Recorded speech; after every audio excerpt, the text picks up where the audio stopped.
Hi everybody, how are you doing? This is your favorite host sjsrana, Surendrajit Singh Rana, reporting for July 31st, 2021, time about 700 hours UTC. So today what we are looking at is Olympic status for July 31st, 2021. So far, China is leading the whole pack with 20 gold medals and overall 43 medals. So if you look at China carefully, it's leading not only on gold but overall medals tally. I mean, it's having 43 total medals, whereas the next or the United States having just two more medals overall. However, in gold medal, China is leading the pack with 20 medals. Japan second with 17, United States with 16 medals, and ROC, Russia Olympic Committee, with 10 medals, gold medals. And so if you look at it, it's quite surprising how China has been performing. It has been all over the Olympics, Tokyo, with maximum number of medals. So it's quite awesome performance.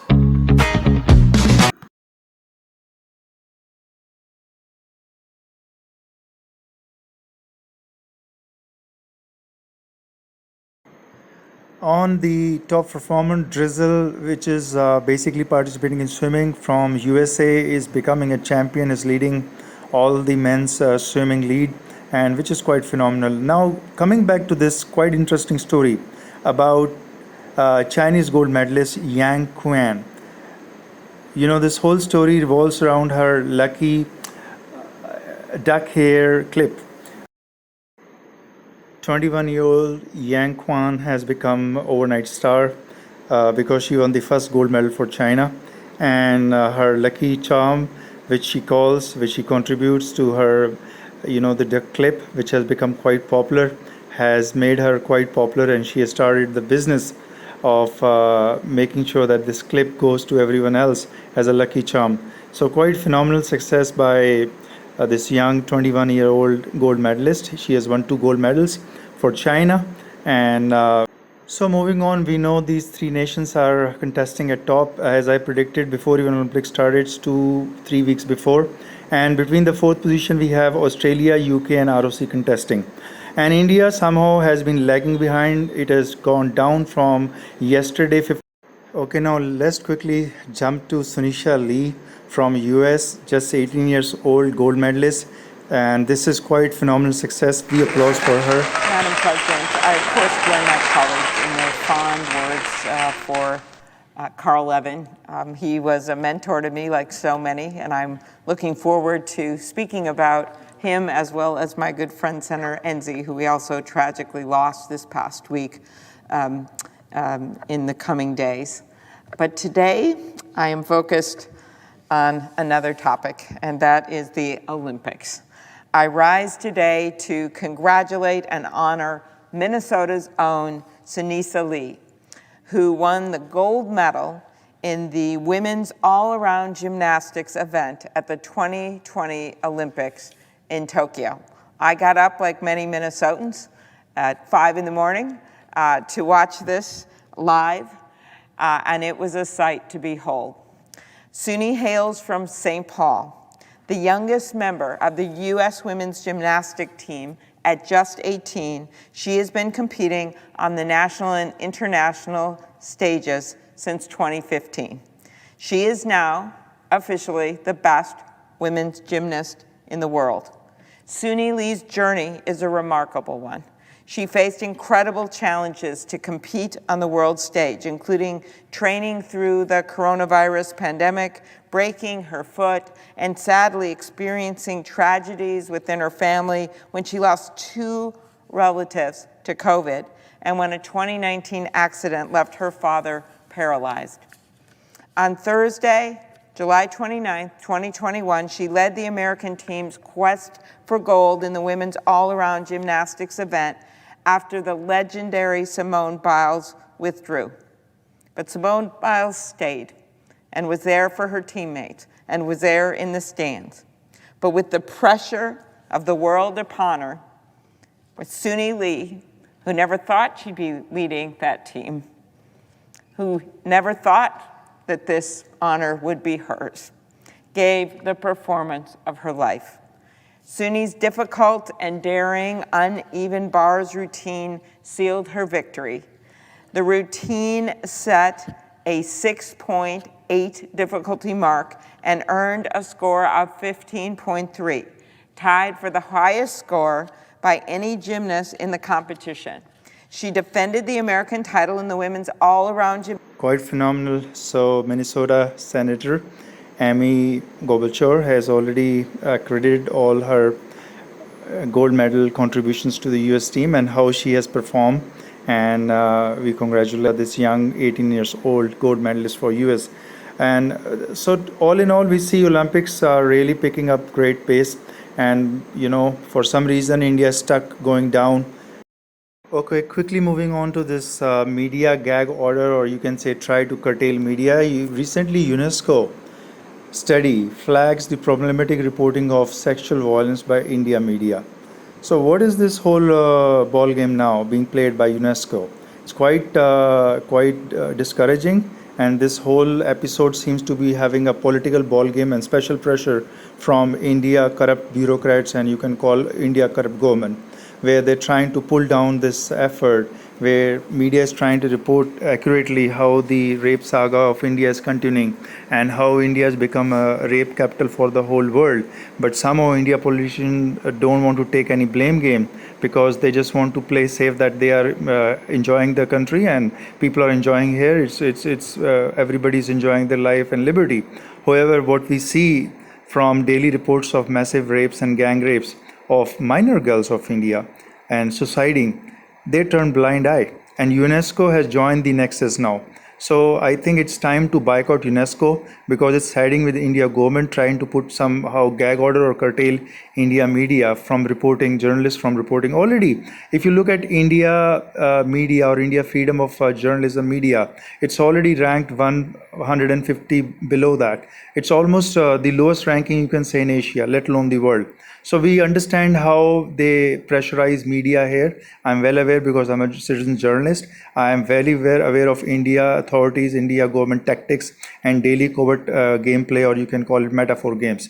So it's quite surprising while what they're reporting over here. You look at this media reporting, angry with women for resisting rape, UP, which is Uttar Pradesh state of India, men burn her eyes with hot knife. Now tell me, where is media biased here, or what exaggeration they are doing? So this is what I call UNESCO is becoming or joining the nexus with India politicians and government, trying to snub, trying to curtail the media reporting the sexual violence which is quite prevalent in India. Folks, we got to take a look at this serious issue, because there is an anti-trafficking bill in monsoon, and for some reason India is just having it on leisurely, having it on its table. It's not passing it, while advanced nation like US, France, UK, you speak of any other nation, Canada, they have a very strong anti-trafficking bill. But over India, the anti-trafficking bill is lying on the table. It's 2021, and they are basically lethargically trying to see what they must do, because they want to do a cover-up first. So this is where we see how things are getting. Now look at this media reporting. A convicted rapist marries a victim, and then the accused or a convicted rapist has murdered that same victim or survivor after having intercourse.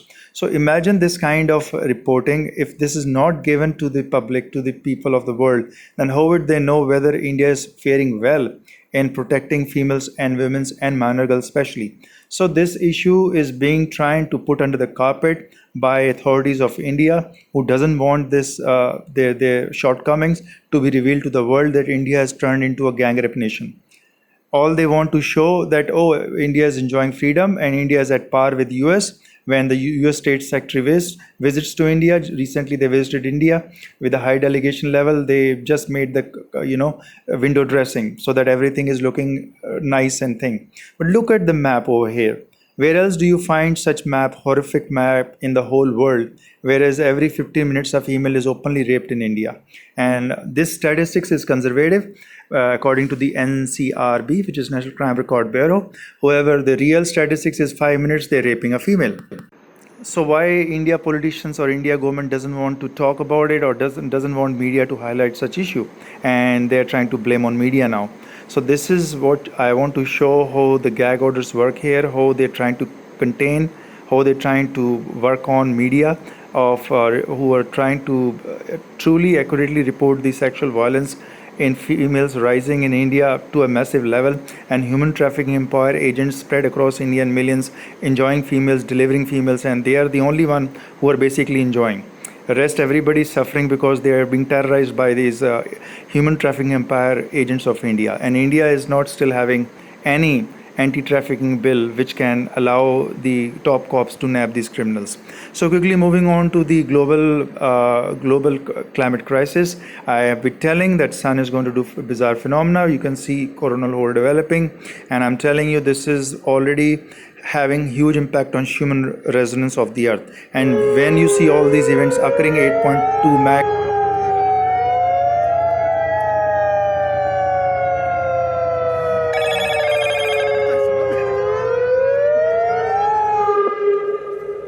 Attention. A tsunami warning has been issued for this area. Move to high ground immediately. Tune to your local radio station for details.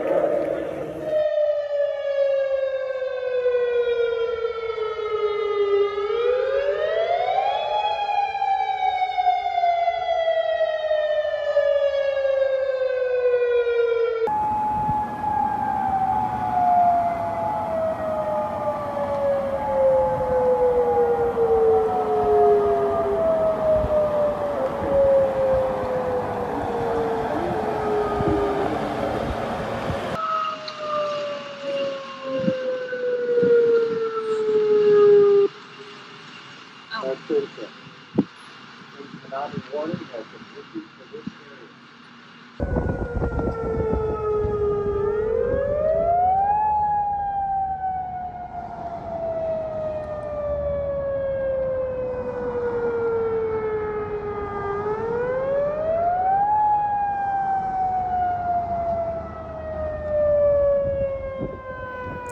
So when we see 8.3 mag hitting Alaska, this is quite a big phenomena, and I attribute this to human resonance and the disturbances in human resonance and the ionosphere of the world, of the globe of planet Earth, because we are seeing massive flares and CMEs because of cycle 25 on the sun, which I've been alerting, predicting all before even cycle 25 started.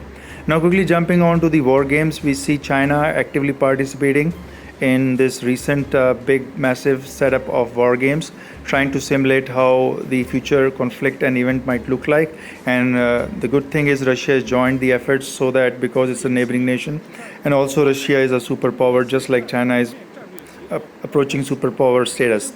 And US recently had meeting with the Russia President Putin in Geneva over the nuclear warheads, and I think US was interested in having China getting involved in these high level talks because China is a superpower now. So it's a multipolar world, folks. Okay, quickly jumping on to the India disputed territories known as the Tibet region, which is under the India rule, and China is disputing it right from 1950 because China got freedom in 1949, and soon after in 1950 it got Tibet. And the regions of Tibet in 1950 were with India, because India got freedom in 1947. So this is disputed territory, and there are many territories they're discussing. I think high-level meeting is already going on, and today on July 31st at about 10:30 and 45 p.m. India time, China time, they were discussing high-level meeting on how they're going to resolve. Because see, folks, it's quite evident that India needs to resolve this with China. China is a superpower, and India should not take any military conflict with China at all, because China is going to simply decimate India if there is a nuclear war. This I tell you, and I've been telling, running through all possibilities.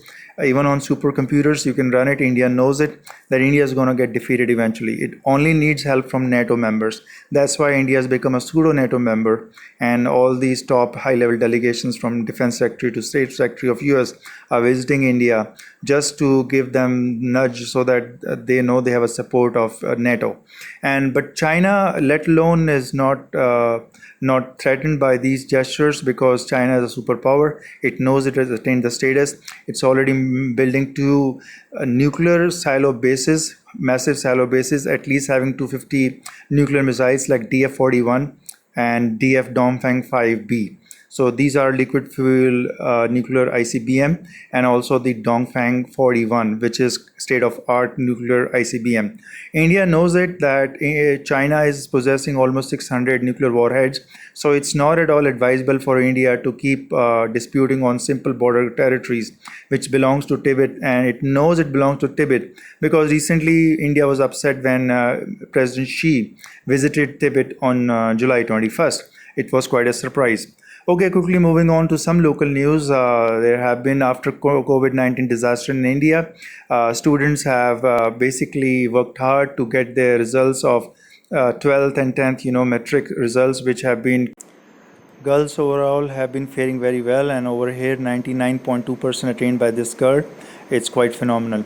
Quickly jumping on to some other local news which is devastating. Already we have seen how the monsoons of India has wreaked havoc and Mother Nature wrath is continuing. However, that's one part of the puzzle. The other problem which residents of Punjab especially facing, northern region, is the sewage department which comes under the MC has been too lousy, has been too lethargic to cover up the drainage holes or the sewage open holes. And everywhere in the city across Punjab, we see these problems raised by one city or the other city residents again and again. Recently, this massive protest by people of Jalandhar, some of the areas which were under drainage, under the open drainage hole, sewage was leaking all across the city, and foul smells and whatnot, flies and everything is caused by it. So they have trying to highlight how in a democracy, they have right to protest, but if their appeals are not heard by local MCs, then what good is that MC official doing, just enjoying the public funds and public money?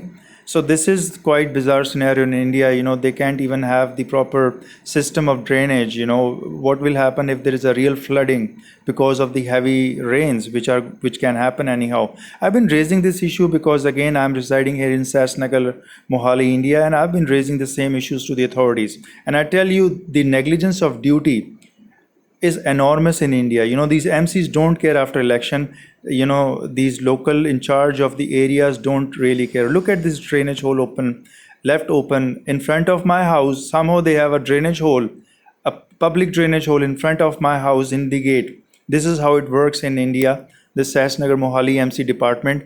And, they completely violate the bylaws or the freedom of a residence having a residential posh area house in the city. They open a drainage hole in front of the house. This is how it works in India. So you have to knock down on these authorities, keep alerting them, and you have to at least file up some big, a police complaint. Unless you do that, these people don't wake up. I've been putting up this email from my sjsrana at yahoo.com, and you can see, despite telling them, it's been sitting there for almost 15 days, and they don't care. Unless a person falls, there are many deaths because these open drainage holes, sewage hole, are left. Recently, there were many reports, where city of Sasnagar, Mohali, India, faced such people who are dying, falling under these death traps laid by these people. And how are they paid? Why are they being paid? This is how it works in India. They don't care. They simply get the money and they run away. So folks, I take the leave here. I'm going to end this session, and I'm going to sign off, and I hope you will have some good mind, body, spirits as we see some bizarre, mind games are going to be played by this new human resonance. And I tell you, your mind may go blank because of the sun flares. So be prepared for it. As usual, I leave you this wonderful clip of music. You're going to enjoy some good music, have relaxation, because of these sun flares, human resonance, I'm telling you, the mind is going to go blank very soon.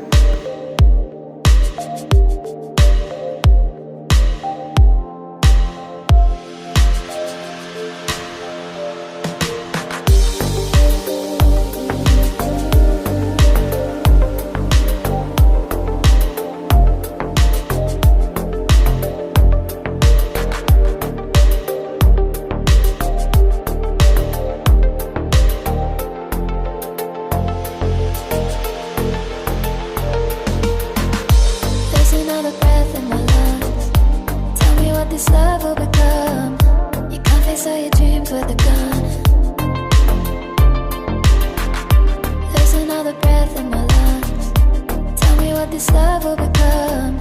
You confess all your dreams with a gun. I swallow all the pain like a drug. You're the only vein in my blood. I confess all your flaws with a gun. I swallow all the pain like a drug. You're the only vein in my blood. I confess all your flaws with a gun.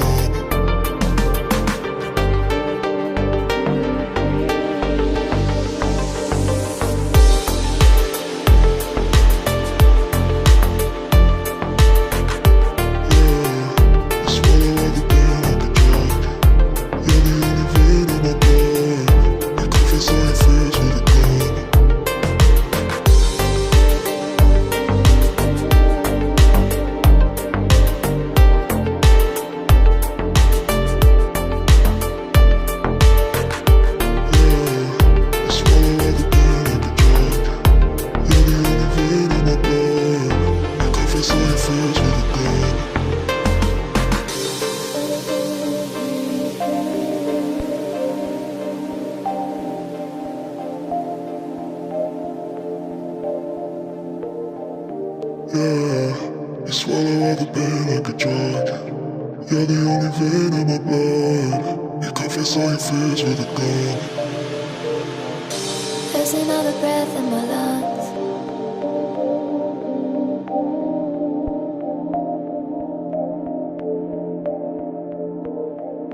There's another breath in my lungs.